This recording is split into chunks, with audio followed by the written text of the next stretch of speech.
స్తోత్రములు ప్రభువునకు. తెలుగు బైబిల్ ఛానల్కు మీ అందరికీ స్వాగతం. ఈ రోజు దేవుని వాక్యమును ధ్యానిస్తూ ప్రార్థనతో మన దినమును ప్రారంభిద్దాం. కీర్తనకర్త చెప్పినట్లుగా ప్రభువునకు భయపడుట నేర్చుకొనుటకు ఆయన వాక్యమును వినుదాం. రాజు అహాబు ప్రవక్త ద్వారా ప్రభువు వాక్యమును విచారించినట్లు మనము కూడా దేవుని చిత్తమును తెలుసుకొనుటకు ఆయనను ఆశ్రయిద్దాం. పౌలు చెప్పినట్లుగా దేవుని వాక్యము బంధింపబడలేదు. కాబట్టి మన హృదయములను సిద్ధపరచుకొని ఆయన వాక్యమును ధ్యానించుదాం. కీర్తనల గ్రంథము 34వ అధ్యాయం 11వ వచనం నుండి 22వ వచనాల వరకు. పిల్లలారా, మీరు వచ్చి నా మాట వినుడి. యెహోవా యందలి భయభక్తులు మీకు నేర్పెదను. బ్రతుక గోరువాడెవడైననున్నాడా? మేలునందుచు అనేక దినములు బ్రతుక గోరువాడెవడైననున్నాడా? చెడ్డ మాటలు పలుకకుండా నీ నాలుకను, కపటమైన మాటలు పలుకకుండా నీ పెదవులను కాచుకొనుము. కీడు చేయుట మాని మేలు చేయుము. సమాధానము వెదకి దాని వెంటాడుము. యెహోవా దృష్టి నీతిమంతుల మీదనున్నది. ఆయన చెవులు వారి మొరలకు ఒగ్గియున్నవి. దుష్క్రియలు చేయువారి జ్ఞాపకమును భూమిమీద నుండి కొట్టివేయుటకై యెహోవా సన్నిధి వారికి విరోధముగానున్నది. నీతిమంతులు మొర్రపెట్టగా యెహోవా ఆలకించును. వారి శ్రమలన్నిటిలో నుండి వారిని విడిపించును. విరిగిన హృదయముగల వారికి యెహోవా ఆసన్నుడు. నలిగిన మనస్సుగల వారిని ఆయన రక్షించును. నీతిమంతునికి కలుగు ఆపదలు అనేకములు.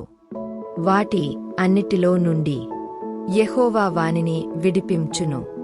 ఆయన వాని ఎముకలన్నిటినీ కాపాడును. వాటిలో ఒక్కటి అయినను విరిగిపోదు. చెడుతనము భక్తిహీనులను సంహరించును. నీతిమంతుని ద్వేషించువారు అపరాధులుగా ఎంచబడుదురు. యెహోవా తన సేవకుల ప్రాణమును విమోచించును. ఆయన శరణుజొచ్చిన వారిలో ఎవరునూ అపరాధులుగా ఎంచబడరు.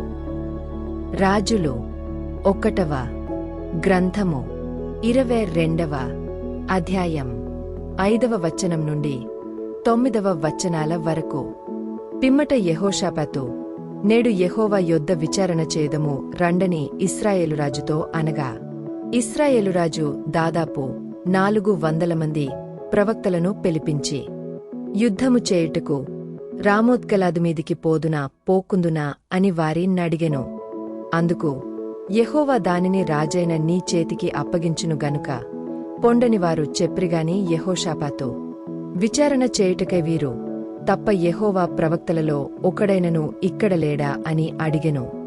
అందుకు ఇశ్రాయేలు రాజు, ఇవ్లు కుమారుడైన మీకాయా అను ఒకడున్నాడు.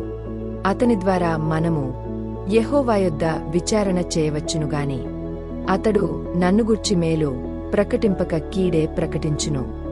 గనుక అతనియందు నాకు ద్వేషము కలదని యెహోషాపాతుతో అనగా, యెహోషాపాతు రాజైన మీరు ఆలాగనవద్దనెను.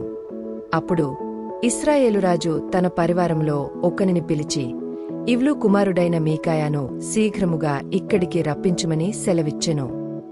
2 తెస్సలోనికేయులకు గ్రంథము 2వ అధ్యాయం 9వ వచనం నుండి 12వ వచనాల వరకు.